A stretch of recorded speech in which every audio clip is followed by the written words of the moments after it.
Welcome to this Gardener Gone Wild Foliage Edition. Actually no, it's not really a foliage edition. In fact, I am looking at the bucket tree, which means I must be at Takapu Road, which is obviously not this road. This road is actually not Takapu Road. However, this is the bucket tree. And as you can see, it's everyone's favourite piece of oversized topiary, which could be described as a shape of a bucket, a hat of sorts, or perhaps a cross between a cone and a cylinder. And we have some holly trees. Ho ho ho, it truly isn't Christmas right now. So, as we walk along, we see that there is a park. And in this park are trees, as there should be.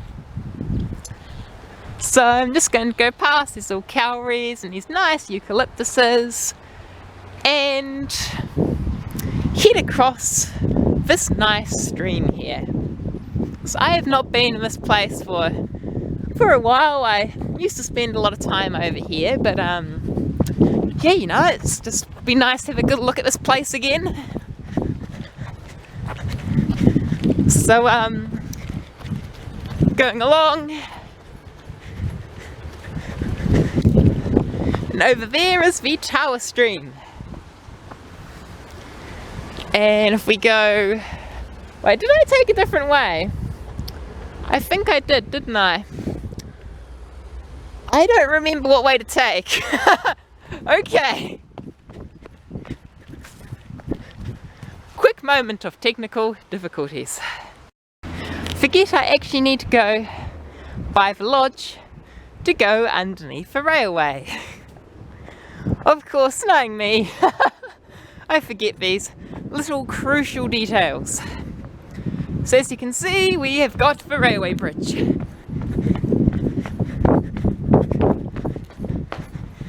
And on the other side we have Takapu Road Gardens. Not really it's not Takapu Road Gardens, this is Willowbank Reserve. And as you see here, we've got some interesting things to show you. First of all, a fig. This fig tree produces nice figs. And currently, because it is autumn, it has deciduated. I know that's not the actual term, but it is deciduated. Here we have the pear tree. As you can see, it's quite a nice tall little tree. Well, it's not that tall, but you know, it's still fairly decent size. I mean, if we take a nice little kind of, hello, can you sort of see the scale of it? Yep, okay. And yeah. That's how old pears are, and that's how I reckon pears should be. Nice, tall, and yeah, you know, before they invented dwarf pears, this is what you had. And there's another one, they've actually quite cleverly supported this. In fact, yeah, can't remember when they supported it. I think it was supported when it used to go here. And here's the old walnut. It's amazing, pretty rot around the base, but it soldiers on. But obviously it doesn't look that great because this is a time of year where everything deciduates. Except evergreens, which are basically most of the plants here, and if that's the case, they don't deciduate. I know, I'm great at contradicting myself. Can't remember if this is I think that's an apple, I think. Yeah, that's an apple. And yeah, we do like little, got, you know, mixture of natives and these, you know, deciduous trees. I think there's a nice cherry there. Another holly. These hollies are quite pretty. They really are. And we've got a playground by the railway station. Oh, it looks like they're doing a bit of work on the path over there by the crab apples. I do like crab apples. Let's just head along. Let's have a look. So, we have the crabapple tree, which should be somewhere on your camera, right about here. And yeah, no, it produces lots of crab apples. You can get a really good harvest, just as long as you actually remember to go and harvest them. Which is often what happens is I forget about that, so it's not typically that useful when you forget to harvest the crab apples. Nevertheless, they're still a good food source for birds, and yeah, they always look pretty hanging on the tree. So running along, we have the Tawa stream and this cute little bridge that I used to cross quite a lot. So heading over.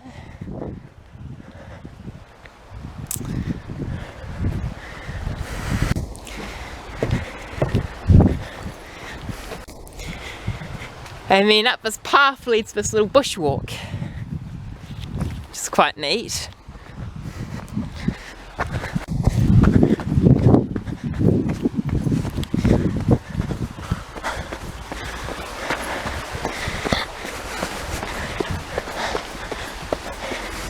Just love how these low-hanging trees are here.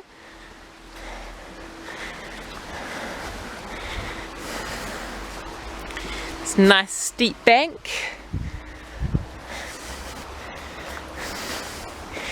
And there's lots and lots of kawa here. In fact, this is actually where I used to get my kawa. I'd just pick off a leaf here and there as I was just walking along. And yeah, no, many good times just quickly walking through here, really. I mean, people have sort of got their little not sure if you can see little concrete like retaining walls and all of that up there. Just literally in the middle of a bush. It's quite neat. It's nice how it's all nicely growing over. And yeah, this takes us up on this little slope here. We have nice stuff like trees. Not sure how well this camera still works. I had to stop there and repair it. It's a bit old and well, you know. Oh god, I seem to be quite clumsy. I mean, this is the same day that I filmed the video in where was it again? Otari Wilton Bush. So yeah, you know, sometimes we get 2 videos in one day if I time everything right. I mean, at the moment I'm just got off at Takapu Road and just having a walk. Where are the hawthorns? There was one here, but not sure what happened to it. Hope it's still there. Okay, where's it around here? I don't know, these plantings have grown quite a lot since I've last been here, and yeah, I'm not sure if the hawthorn's still there, but I think that, yeah, the one up on the slope's still there, so let's just have a little look at that. Yeah, no, all these, you know, native plantings have grown heaps since I was here last. Really. So it's amazing how just a few years, you know, can just make a huge difference. When you've planted things in the right place and they're finally established.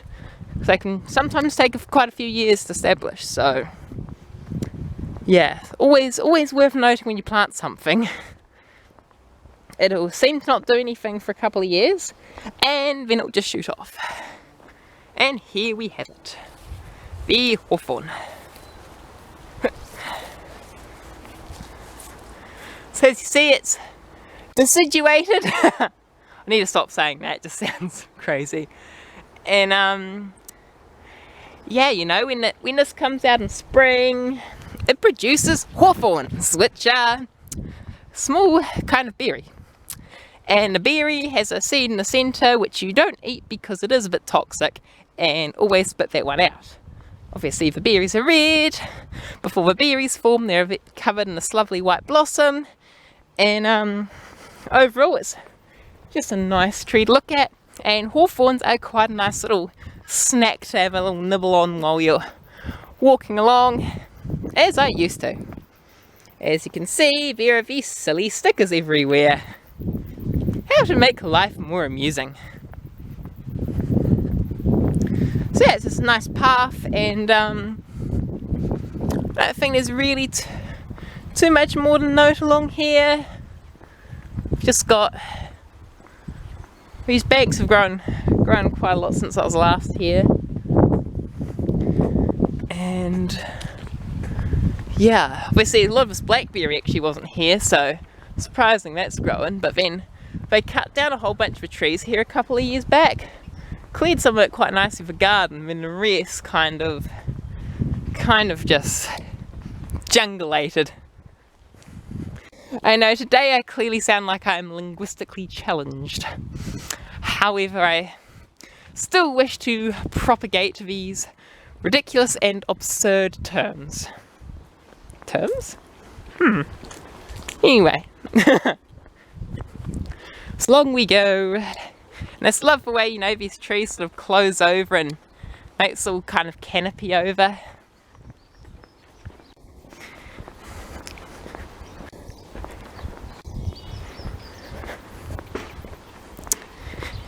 When I used to get the gorse, generally nibble some of the flowers. Actually not that bad to eat. You know, just go along, careful not to, you know, sort of get prickles on. I use 2 fingers, just carefully pluck them out. Once you've carefully plucked them out, they can go straight into your gob. Nom nom nom. Yeah, nice.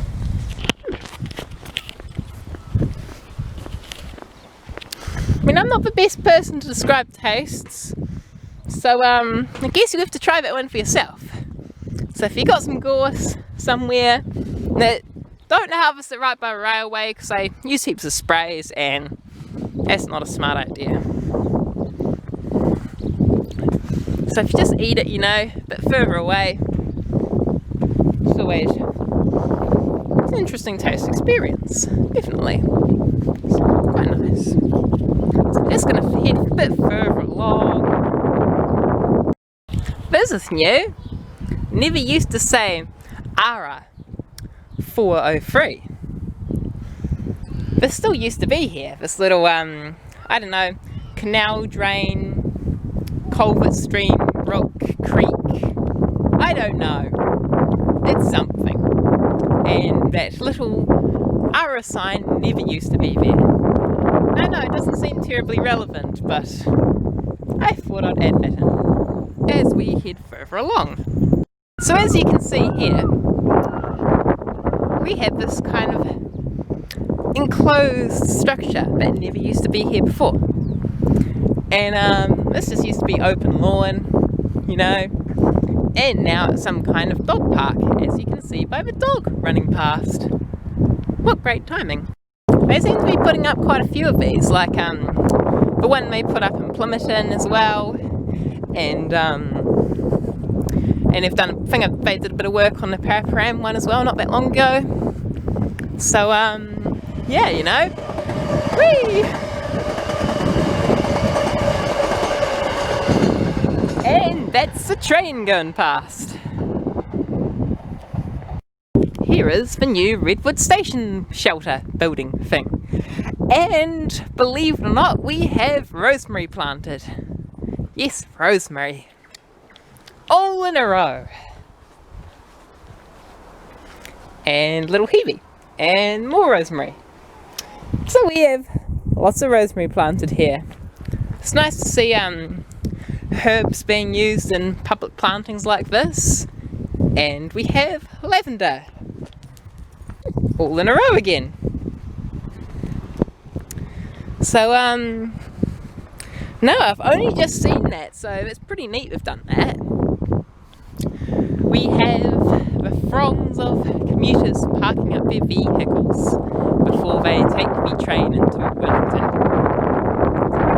Which, I mean, on my channel, it's a case I don't necessarily advocate for vehicles, except for ones of the public transport. But at least we're not going all the way into Wellington, so that's a bonus. We have remains of the park and back off into suburban Tawa. So obviously here's Redwood, and I believe this may be a turning point in the video because I'm about to turn around and go over this crossing. Just have to say, this is a cool way of turning a lamppost into a little oasis. All by the advent of a little bit of supporty stuff, aka that kind of plastic grid mesh stuff, and a pelargonium. Because let's face it, what else would you do with a lamppost? You might be wondering why I am looking at rhubarb. That is because I am by Tawa Central Kindergarten, which has all these amazing, well, this is amazing herb garden section in front of it, and this was not here when I visited the spot last. However, not only does the kindy have gardens in front of it, and not only is there a little trade and exchange kind of pantry box thingy, I don't know exactly what it is, there is the Tawa Community Garden, which, due to the angle of the sun, I am not sure if you can see the sign. Now you can see the sign. And, wow, just look. This lovely little garden in front. And then we have the gate, where we can go in.